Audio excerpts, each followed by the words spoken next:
Okay, we're going to talk about dense linear algebra. But we're interested in solving systems of linear equations, least squares problems, and eigenvalue problems. That's basically the kinds of problems that we're looking at. We're looking at solving them on today's modern computers, going up to highly scalable systems of machines.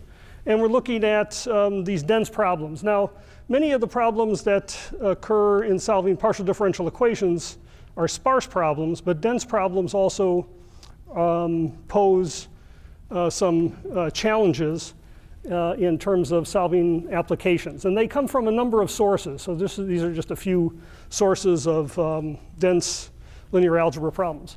One of the things I don't have on here, but is becoming more and more of interest, is deep learning. So in deep learning, you're posed with a matrix problem at some level, and it generally is of the form of a matrix multiply.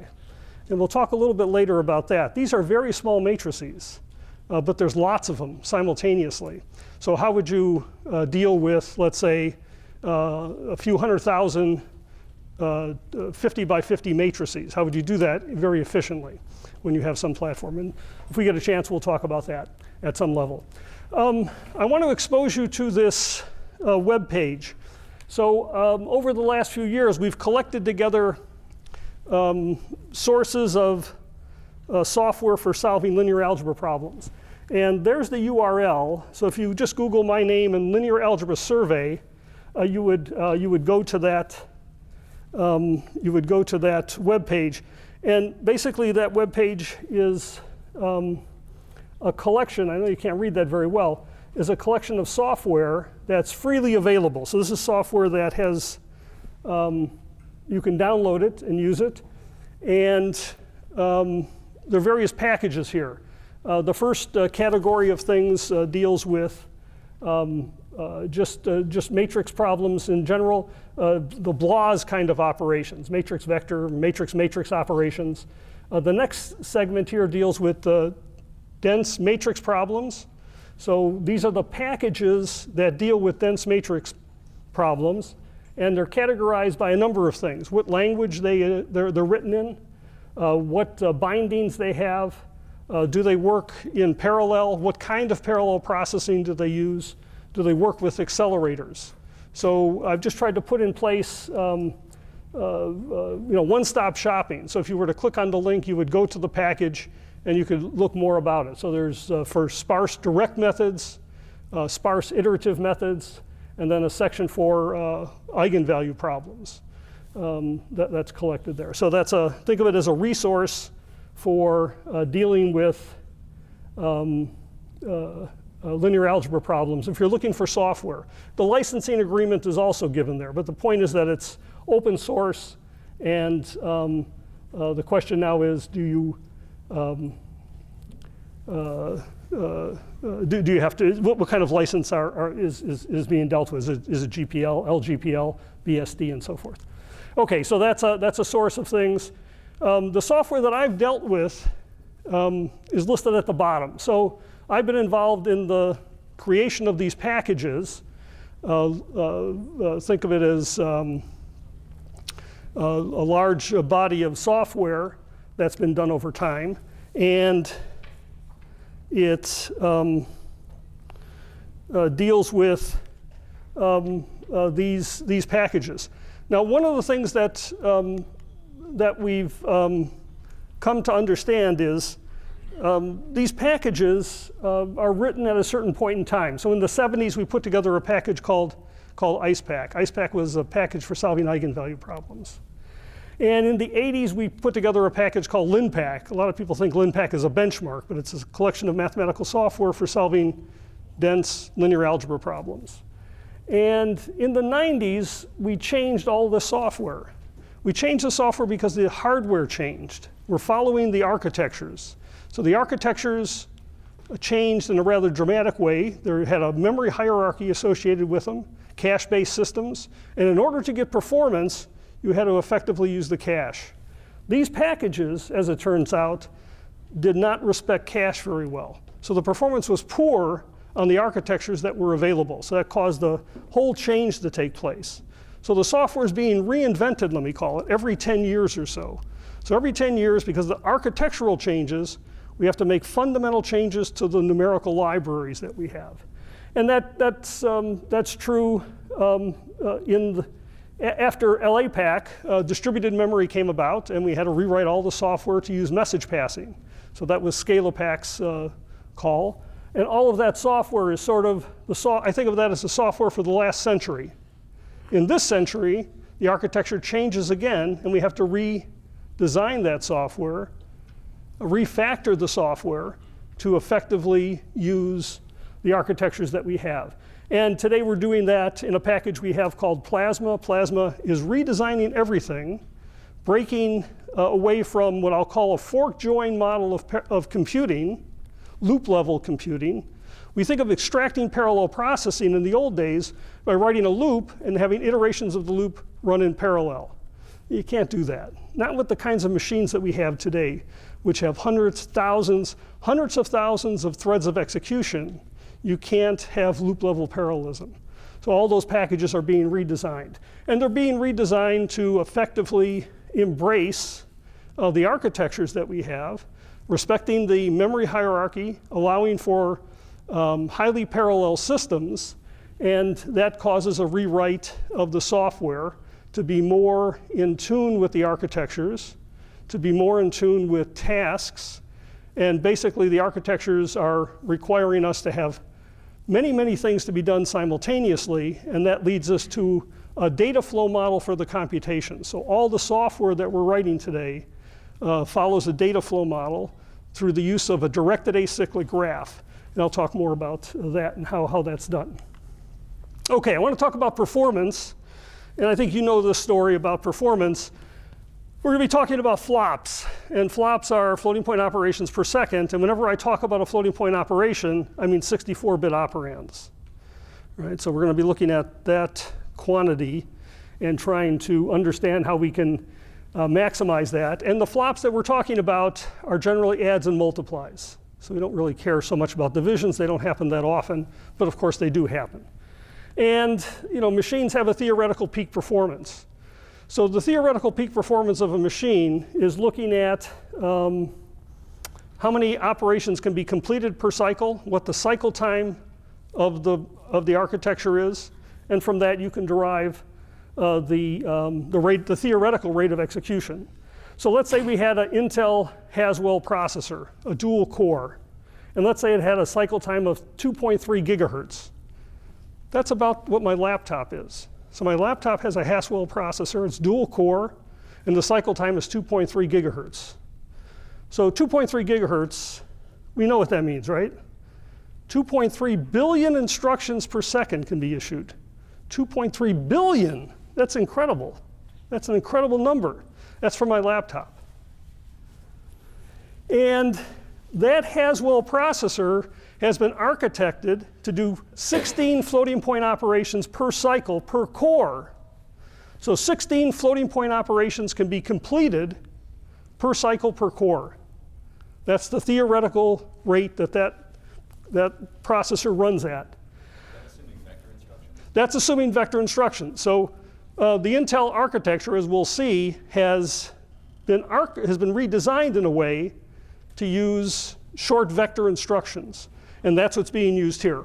So if you're going to think about getting performance out of these processors, that has to be exploited. Right? Otherwise, you're dead. You're absolutely dead. And we'll look at that in some detail as well. So 16 floating point ops per cycle per core at that rate gives us 36.8 gigaflops. So each core has the theoretical potential of 36.8 gigaflops. 2 cores gives us that number of 73.6 gigaflops. So that's the theoretical rate, right? And then the question is, what do you get? What does your software do on this architecture? Because that's the more important thing. So we want to look at that in some detail. Okay, so here's Intel's story. This is the Xeon family, let's call it. In the early days for Xeon, they did 2 floating point operations per cycle, double precision, 64 bits. And single precision always doubles that rate, right? So it doubles the rate of execution. That was using something called the SSE instruction, SSE2. So these are basically vector instructions that are being issued. The Nehalem and Westmere in 2009, they doubled it. So they made changes to the SSE, to the vector side of the chip, and it's doing now 4 floating point operations per cycle per core. Sandy Bridge doubled it again, 8 floating point operations per cycle per core, Haswell up to 16 floating point operations. Right, that's an incredible rate of performance potential there. Right?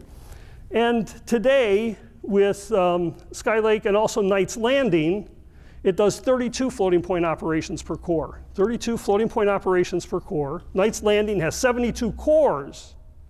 So that's a tremendous amount of floating point that's sitting there, potential. And the real question is, can you tap into it? Do your algorithms have the ability to use that effectively? Right? So the hardware's been architected to have this tremendous floating point capability. I think it's been over-architected to have that. It's been over-provisioned for floating point, right? It's hard to effectively use that. And there are other issues in the architecture which limits the performance. So what's another limiter? What is it, memory what? Memory bandwidth, right. So memory bandwidth is the thing that's going to work against you in getting performance.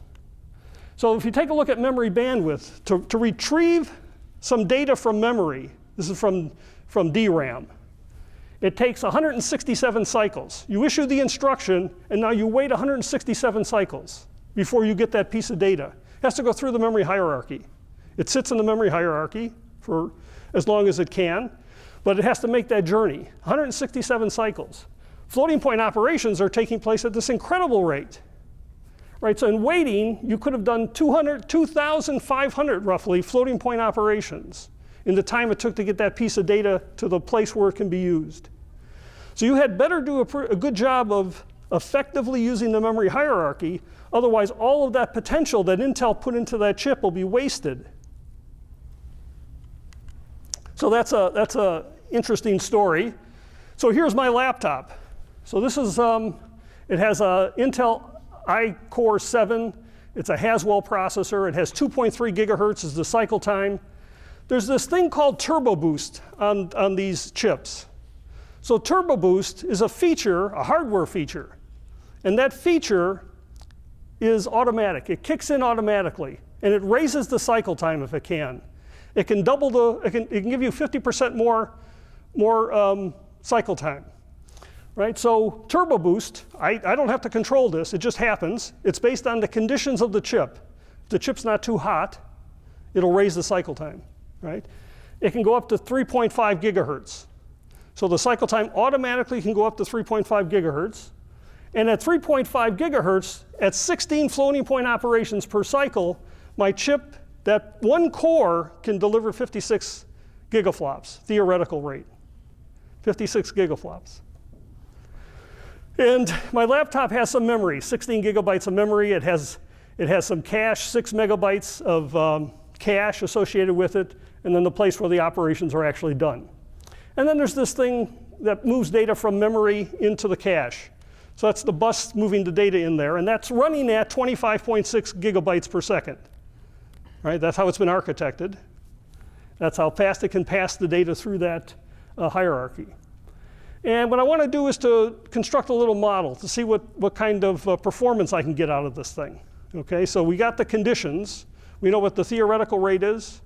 We know what the bandwidth is associated with it.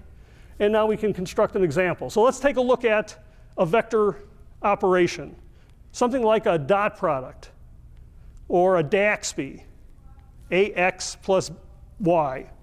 Okay. These occur a lot, right? Dot products and AXBs. We have two vectors, and we're going to multiply them together for dot product, multiply them component-wise together, and sum them up. The AXB operation scales one and adds it to the other vector. So in each of those things, we have n multiplies and n additions. And we're going to be referencing some vectors. Let's take a look at the dot product. We're going to be referencing two vectors. So two vectors, if I do this operation, have to come from memory. They pass their way through the memory hierarchy, and then the operations get performed. Right? So let's see what we can do for that. So I'm going to make things large. And I make them large because I want to reduce the effects of latency. I just want to look at the bandwidth issue. So I've got two vectors. They're going to be double precision, and I'm going to make them of this size. So 375,000, and that's constructed so it fills cache up. So I want to fill cache up with these vectors. Load vectors from memory into cache, and then do the operation on them. So the two vectors fit in cache perfectly. The time to move this stuff, remember we got bandwidth going from memory into the cache, and that says I can move 6 megabytes, and this is the rate I move it at, 25.6 gigabytes per second. That's the bus bandwidth. And that says that it takes about 0.23 milliseconds to move the data. So it's taking 0.23 milliseconds, and let's say, and then the question is how long does it take to do floating point? So we've got two vectors of length n, and this is the peak performance. Let's assume we get turbo boost. So it says that the floating point arithmetic takes 0.01 milliseconds. So floating point is almost insignificant in this model, right? I'm spending all my time moving data. And let's just assume that we can overlap floating point and data movement. So we're going to take the maximum of those two. So it says to do this operation takes 0.23 milliseconds. So what's 0.23 milliseconds? Well, if you do the calculation, the performance here, 0.23 milliseconds, that says it's running at 3.2 gigaflops. So the performance for that vector operation runs at 3.2 gigaflops. The peak performance is at 56. So you're not even at 10% of peak performance here. So if you have an operation which is vector driven, that's the performance you're going to see. Right? So we're communication bound. Right? There's very little data. There's no data reuse in this particular model, unless you think about that accumulation of that dot product. So we're in trouble there, but we have other operations. So these are vector operations. We know about matrix vector operations and matrix operations. So let's take a look at matrix vector operations. So again, I'm going to think about taking a matrix times a vector, and the data size, again, I'm going to make it so it fills cache. And to do that, I construct a matrix of size 860 that'll fill cache up with those vectors. I have those two vectors, so I'm at 6 megabytes. The number of operations here is order n squared operations, right? 2 n squared floating point operations in particular for this matrix times vector operation. So the time to move the data, again, I filled cache, so it's 6 megabytes. So it's the same number, 0.23 milliseconds. So that's the time it took to move that matrix and vectors into cache. And now the time to perform the operations, we've got this 2 n squared flops for the matrix times vector at 56 gigaflops, says it's going to take 0.23 milliseconds. So it's taking slightly larger now to do the floating point than to move the data.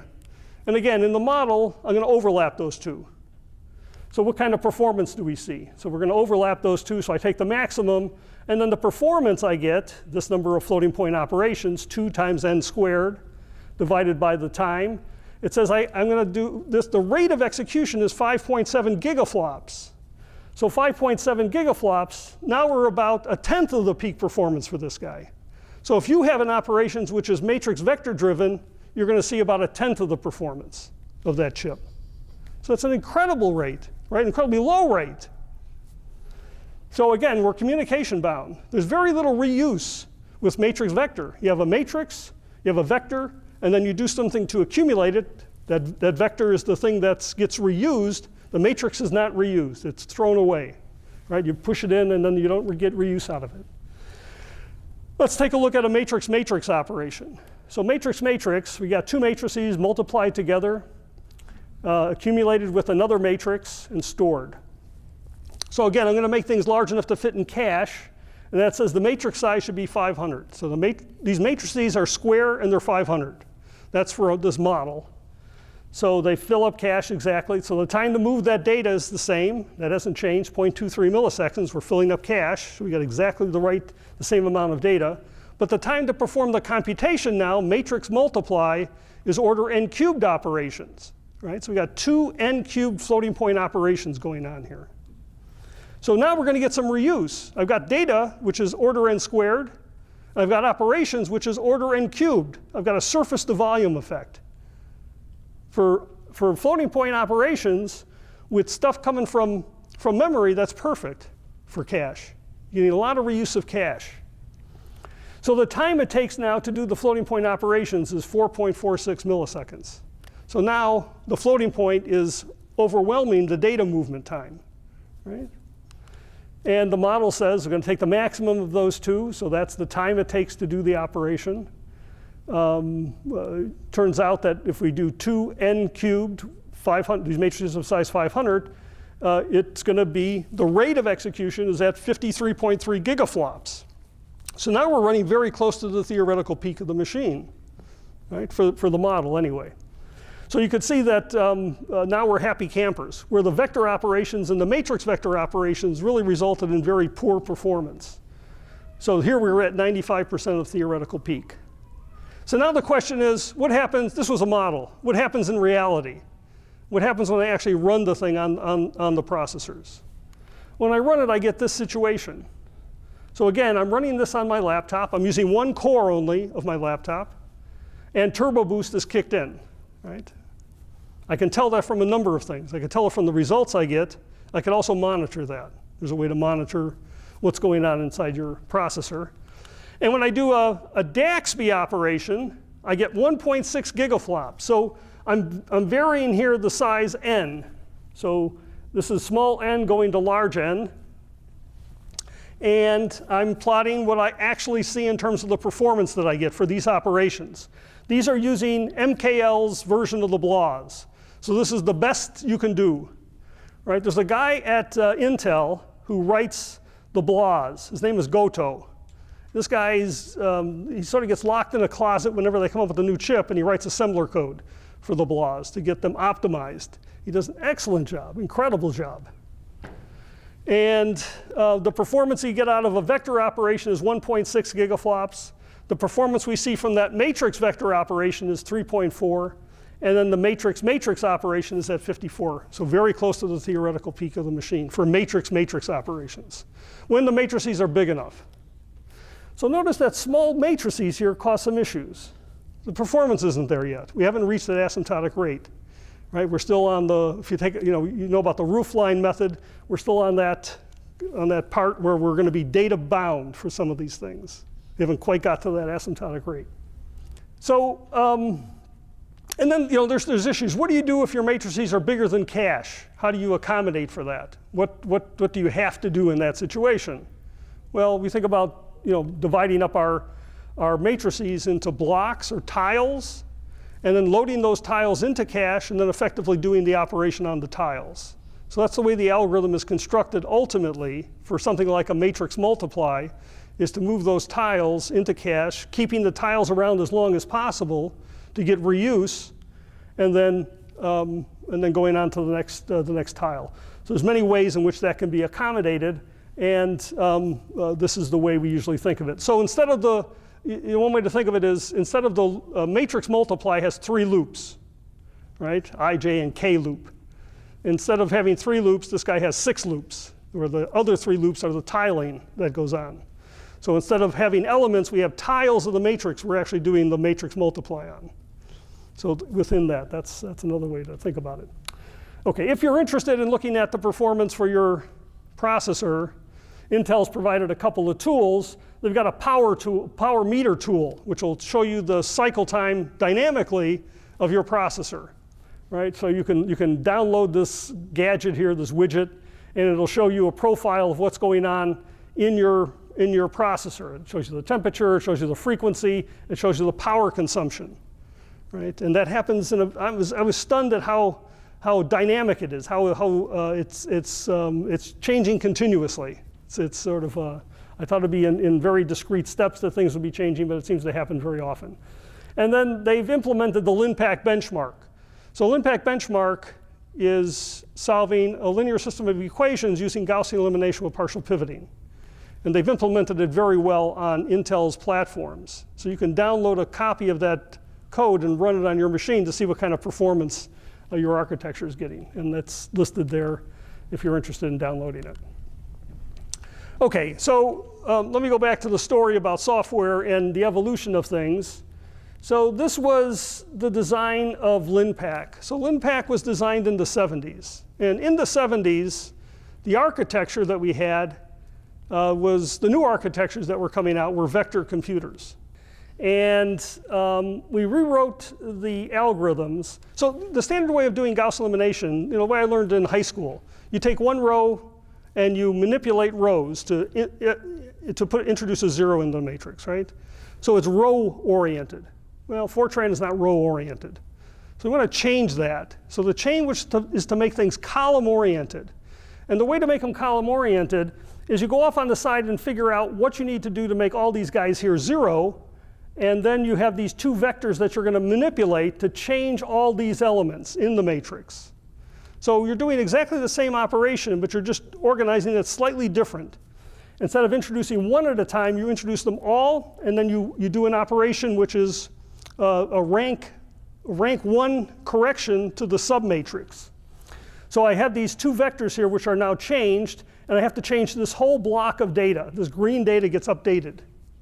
And we move on to the next step and continue that until we complete the matrix. And this operation is column-oriented. It is dealing with vectors, and those vectors come in the form of of basically updating or changing this whole block of data. So you're changing a lot of data in this algorithm. Right? It doesn't really respect the memory hierarchy that we have of the machines that we have today.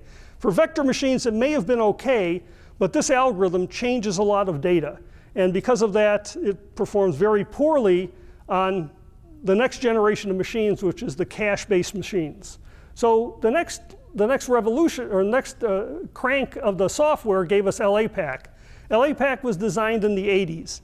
LaPak was designed to be more cache-friendly.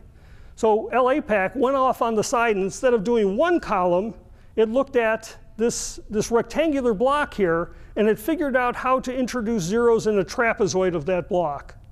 So it went off on the side and basically did a LU decomposition of this rectangle here, introducing zeros into it, and then it applied all of those transformations to the remainder of the matrix. And that resulted in a matrix multiply. It's a rank k update that occurs to this block here, where k is going to be this width of this rectangle here. And that allowed us to get higher rates of execution. Matrix multiply runs a lot faster than a matrix vector operation. So I have the ability here to get reuse of data. And in the process, I can effectively run at close to the theoretical peak performance for the architectures. And that was the design of LaPak. And then later came distributed memory machines. So we had to figure out how to do this across an ensemble, passing messages between the processors. And that led to a data decomposition problem. And the data was decomposed in what we call the block, a 2D block cyclic decomposition of the matrix. So again, we're defining tiles. Those tiles are handed out to all the processors, and communication takes place to effectively do the operations. And doing it in a way that allows you to scale the problem, to go to higher numbers of processors than we could possibly do before. So we get scaling that goes up into the thousands of processors with this approach. But one of the issues that we face here is that these algorithms are based on this decompositional approach, and that decompositional approach basically allows me to construct things in a loop and allows some level of parallelism in the loops. So the LU decomposition of a matrix says the first thing I do is to construct an LU of this rectangle here. So that's a smaller operation. I have to do some manipulations to get things ready for the matrix multiply that involves a triangular solve. And then I do a matrix multiply. And then I go on to the next step. So that's sort of the basic form of the algorithm. And the way it's written is in the form of a loop. So we get loop level parallelism. So we're in a sequential thread, and then we do a bunch of things in parallel, and then we come back to a sequential thread of execution. A bulk synchronous processing is one way to look at it. And while for a small number of processors, maybe that's okay, but when you go to thousands, hundreds of thousands of processors, you can't have a loop, and you can't have a synchronization point like that. That's going to kill the performance. Right? Everything comes down to one thing running, and you can't have that on a machine which is highly parallel. So that algorithm has to change, and you could sort of see what's happening in this cartoon. We're going to introduce zeros in this rectangle here, and then we do an application which changes this orange part of the matrix, and that's done through a matrix multiply step. So we have a situation where we're running something sequential, then we run in parallel, and then we go back to running things sequential and then run in parallel and continue that process. And if you take a look at the performance, let's say on a 16-core system, this is a cartoon of the performance. So think of this as time running and looking at the cores in your machine. And the colors indicate if it's doing something productive or if it's just idle, waiting for something. So again, we get this situation where we have a lot of white space in this timing plot. And that white space translates into idle time. So we got a lot of processors waiting for something to happen. We have parts which can be done in parallel, and then we have parts which allow for just one thread of execution to be going on. So that's a very poor timing diagram, I would say, for this particular algorithm. And what we would like to do is to get more things going on. Get more things going on almost in an asynchronous fashion. So as soon as I can, I want to start the second step of the algorithm. That is, even before the first step is completed updating this whole block here, as soon as I can, I start introducing zeros in the next rectangle of the matrix. And of course, we're going to continue that process until we get tired. Think of it as sort of unrolling the outermost loop of this algorithm to exploit as much parallelism as you can. And that leads to this data flow model. It's, we basically allow the algorithm to proceed at a rate where we can start the next step as soon as we pass a certain point in the algorithm where the blocks have released their dependency on them. So we think about carrying out some operation, and as soon as possible we start the next step of the process, which leads to this data flow model, or this directed acyclic graph, where the nodes in the graph are the computations that are going to occur, and the arcs between them represent dependencies between the nodes. So this operation here has to wait for this guy to complete before it can start its processing, and so on through the graph. And again, data layout is going to be critical. So we can't just simply conform to the old style of laying our data out in a very column-oriented fashion. We think about laying the data out in terms of tiles, where each tile is of a certain size, and that tile then allows for just the right amount of information to be transferred when it's needed throughout the course of the algorithm. So we're currently implementing, redesigning, I'll say, all the algorithms that were in LaPak, shared memory algorithms, and they're being redesigned to use OpenMP. So OpenMP 4.0 has tasking, so you can actually define tasks through pragmas and identify the dependencies between those tasks. And then the runtime system that's provided in OpenMP will take care of executing that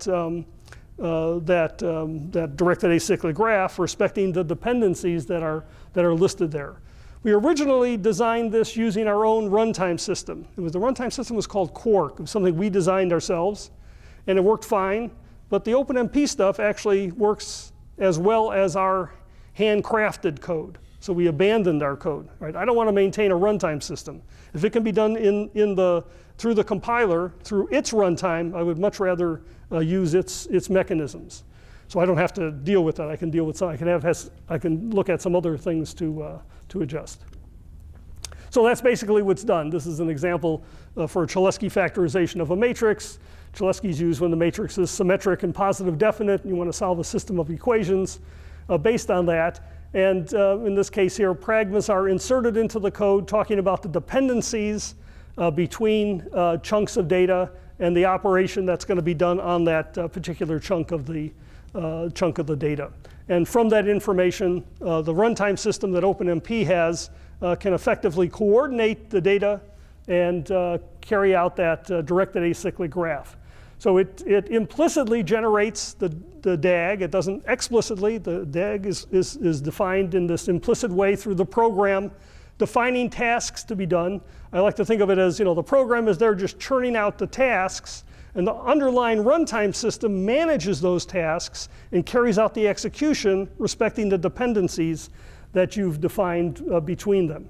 So we end up with a situation which dynamically generates this thing. The underlying scheduling is done by the compiler, by the compiler's runtime system.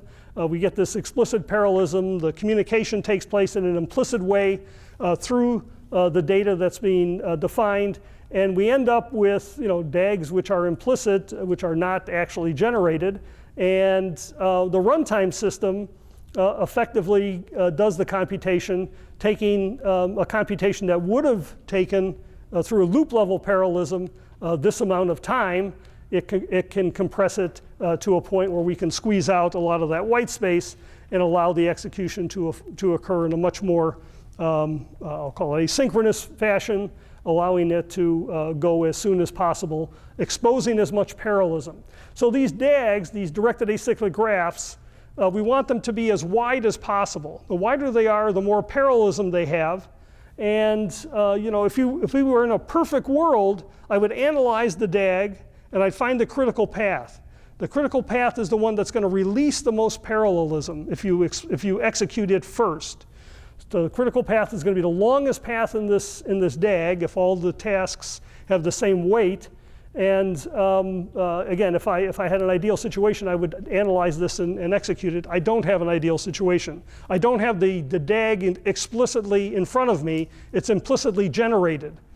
So what I really want to do is to give hints to the runtime system to tell it to execute this before that. And that will effectively allow it to run close to what would have happened had I defined the critical path in that algorithm. So that's the current state of things using what I'll call shared memory architectures, which gets fairly high levels of performance.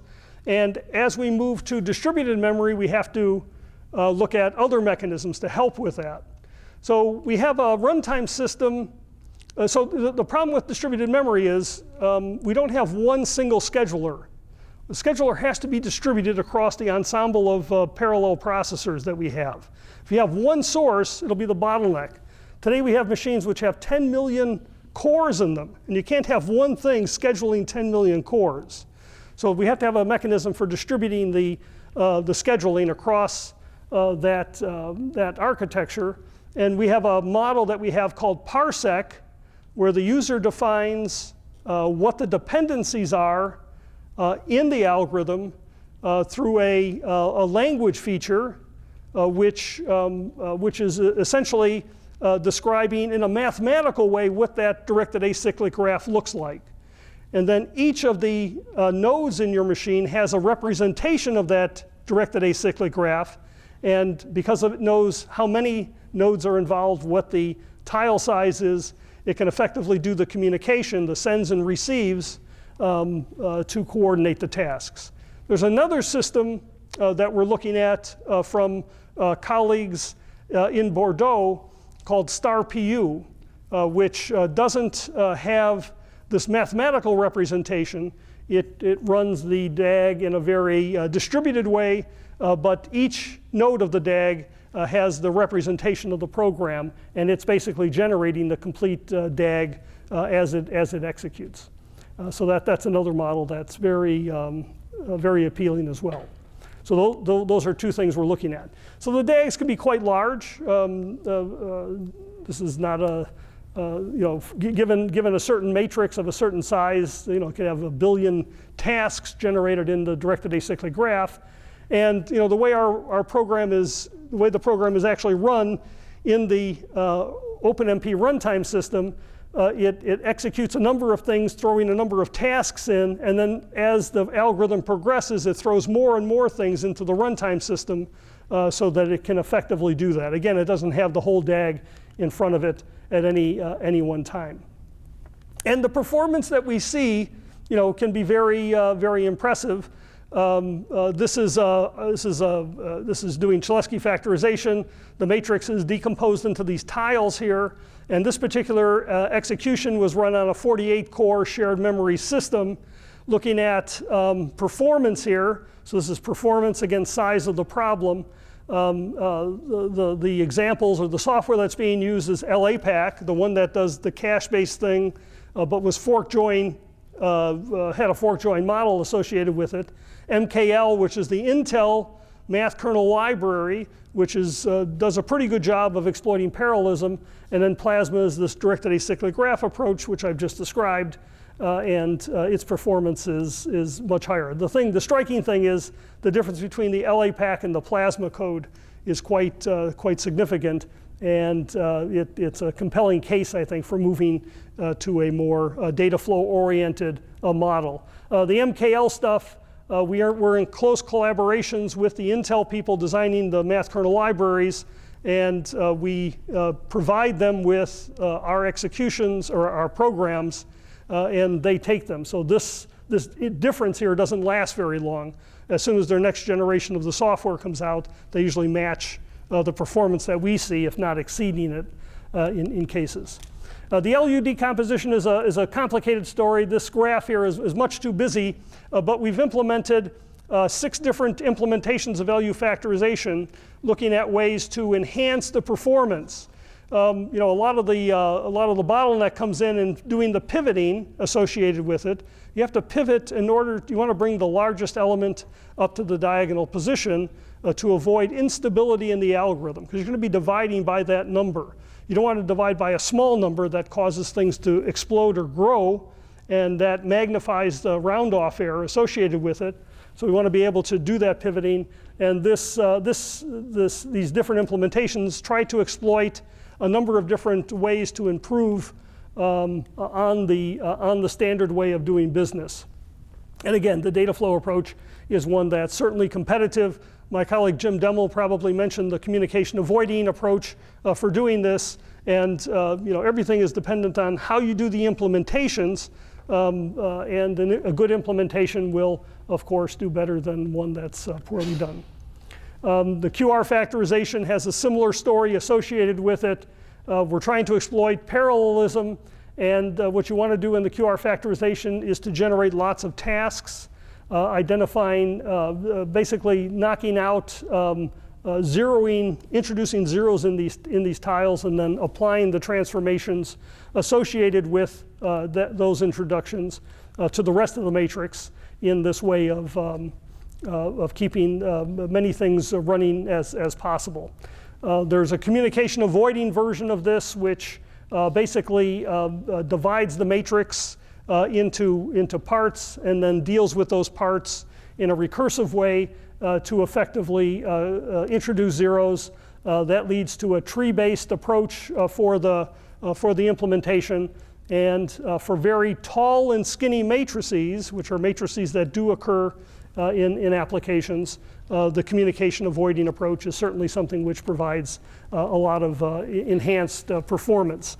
And again, this is a model here of the execution, looking at the execution rate and the number of tiles that you have, and that roughly translates into the size of the problem. LaPak, again, is the lowest performing thing here. MKL, which is modeled on LaPak in this particular implementation, does a little bit better. ScalaPak does message passing, and because it does explicit message passing, even on a shared memory machine, it has very tight control over the data that's to be exploited and to moved. And what we typically see in that situation on a shared memory machine using explicit message passing, which doesn't really pass messages, just passes pointers around, you get a much higher performance because you have more control over the data that's involved.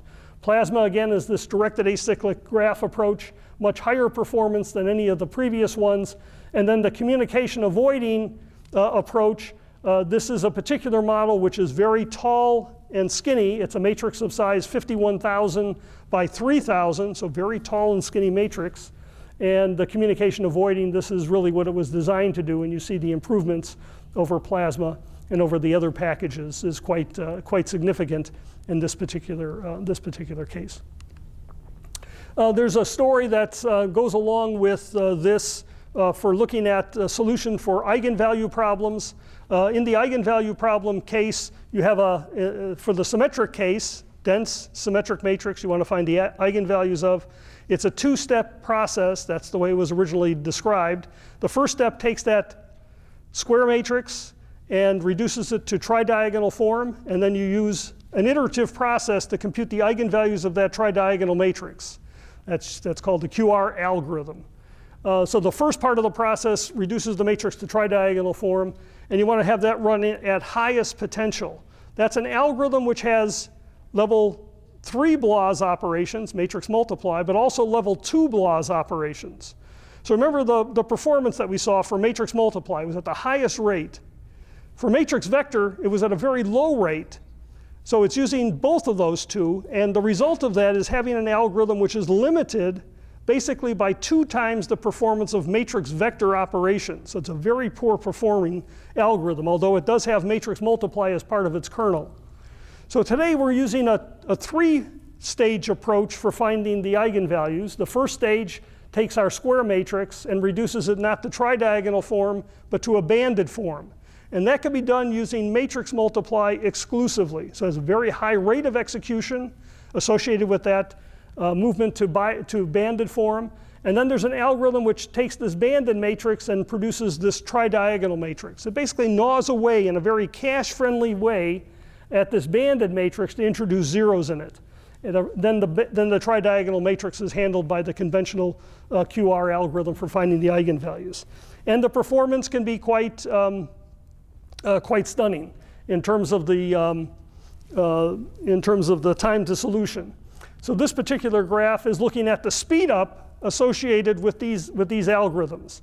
So we're running a bunch of implementations here. One implementation is looking at the conventional way of computing all the eigenvalues and eigenvectors, the 2-stage approach. This is speed up over the LaPak implementation, so we get a big boost in terms of performance there. And then when you move to these 3-stage approaches, the performance enhancement is even more significant over that. So we're seeing a speed up of 8 over the performance. So that's an 8 times improvement in the cost of computing the eigenvalues of a matrix. This particular 2-stage approach does more floating point operations. So here's sort of a curious thing that's going on. We're doing more floating point operations, yet the time to solution is been improved by a factor of 8. So the way I was trained to think, floating point operations really turns into time to solution. But today we don't have that. We don't have that because things like matrix multiply run at such a high rate of execution, you can get away with doing more flops and even taking less time to solve your problem. So that old conventional wisdom, I guess, doesn't hold in this case if it's used in some correct way. Okay, so this is doing the same thing with the singular value decomposition, very similar to the eigenvalue problem. There's a 2-stage approach going on, and again we see rather dramatic enhancements in the performance of our algorithms. In a library setting, we're often faced with calling multiple routines to solve a problem. So in computing the inverse of a symmetric positive definite matrix, which might be used for variance covariance matrix problems, you have to do 3 things. You factor a matrix, you compute the inverse of one of the factors, and then you take the inverse of that factor and multiply it by itself to compute the inverse of the final problem. So in that case, we generate 3 calls. Each call generates a directed acyclic graph associated with it. They're slightly different, but they're there. And if you run it on a 48-core system, this is the cartoon version of the performance that you see. So the first phase of the algorithm looks something like this. The second phase gets very dense kind of computation, and the third phase has that rather sparse look associated with it. What we would like to do is to sort of merge those three steps. Instead of having 3 DAGs, have 1 DAG representing the computation. So the model that we have allows for just that to happen. And the runtime system provided with OpenMP does exactly that. So that DAG, instead of being 3 separate DAGs, is actually 1 directed acyclic graph where the nodes get connected between the dependencies of one graph and another graph, and that leads to a much more compressed execution, allowing for the problem to be solved in a much more efficient way. So that's where we are right now. I've got 5 minutes left, but let me ask if there are any questions. So the question I want to ask is, you mentioned that in the vector operation, it is a communication bound, or the data movement bound. So let's say if we have a big vector, it cannot fit into cache, and we want to do 2 consecutive vector operation, then what we might want to do is to combine these 2 steps and do a like DAG approach, do a pipelining, so that we don't move the vector into cache twice. So yes. So as the package designer, are you going to provide some function calls that provide two steps so that we can use it? Or if you're not going to provide that, so as a user, do you think we should do that? Because although it gets better performance, the code gets ugly. Okay, so the first question was about vectors, and if you had to do, so there's 2 ways to interpret that question. If I have 2 vectors that I do, and I have another 2 vectors that are independent, the execution time is going to be the same, because I'm not getting any reuse of data, right? If I had 2 vectors and I was getting, let's say, 1 vector reuse, then I would see an improvement in the execution. We could do a model of that and see how we would enhance the performance based on that. So there would be an improvement. But let me say that the improvement's not going to be very great, right? Because it's still very communication bound. You're only getting reuse of that 1 vector. But yes, you would see an improvement. The second case, if you're asking the question, do you have to do anything to get this kind of performance? The answer is no, because the way things work in OpenMP and the way the library is designed, tasks are being dumped into the runtime system, and that transitions between routines. So the user doesn't actually have to do anything to get this enhancement in performance. It happens in a very natural and automatic fashion. And if you're talking about the eigenvalue situation where you have these 3 stages, that's all built into the code, so the user doesn't have to worry about that. So when you build the DAG from the using OpenMP, do you have any means of ensuring that the cache that you have loaded is actually reused before it is built again? So there's very little. So you of course, by implicitly, some of that happens because you're going to be reusing it sooner. In the next version, they're going to have ways to, in another version of OpenMP, they're going to have ways to do affinities and to pin data in a certain way to have the data stick around. So it'll accommodate just the kind of thing I think you're looking for in that situation.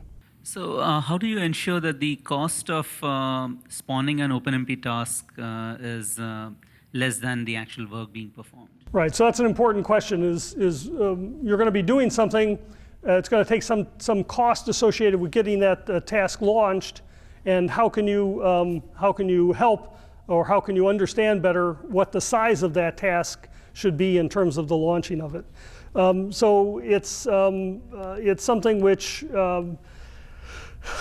there's no easy way for a user to do that kind of thing. You have to make the tasks big enough to allow that launching to occur. In our algorithms, we know how to do that. We're very precise. We know the size of things, and we can effectively do that kind of launching. But for a user, it may be a much harder situation in general. So you wouldn't want to launch a task for something simple like a few operations, I guess is the point.